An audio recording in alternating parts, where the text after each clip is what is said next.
अथर्व दौलत येथे राष्ट्रीय सुरक्षा सप्ताह उत्साहात साजरा. 54व्या राष्ट्रीय सुरक्षा सप्ताहानिमित्त विविध उपक्रमांचं आयोजन. मुख्य कार्यकारी अधिकारी विजय मराठे यांच्या अध्यक्षतेखाली सुरक्षा शपथ.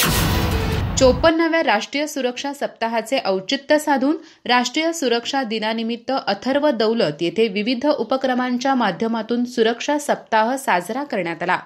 कारखान्याचे मुख्य कार्यकारी अधिकारी विजय मराठे यांच्या अध्यक्षतेखाली कामगार कल्याण अधिकारी अश्रू लाड आणि सेफ्टी ऑफिसर नामदेव चौगुले यांनी कर्मचाऱ्यांना सुरक्षा शपथ दिली. यावेळी मार्गदर्शन करताना विजय मराठे यांनी अपघात टाळण्यासाठी सेफ्टी उपकरणे आणि सुरक्षा साधनांचा योग्य प्रकारे वापर करण्याचे महत्त्व पटवून दिले.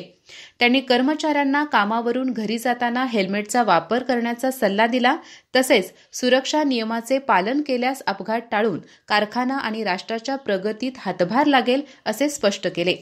सुरक्षा सप्ताहानिमित्त कामगारांसाठी सेफ्टी निबंध, कविता आणि स्लोगन स्पर्धेचे आयोजन करण्यात आले. या कार्यक्रमाला कारखान्याचे संचालक Vijay Patil, chief engineer Siddheshwar Shinde, finance manager Sunil Chavan तसेच सर्व खातेप्रमुख आणि कर्मचारी मोठ्या संख्येने उपस्थित होते. अधिक माहिती आणि ताज्या घडामोडींसाठी आजच आमचे चॅनल सबस्क्राइब करा.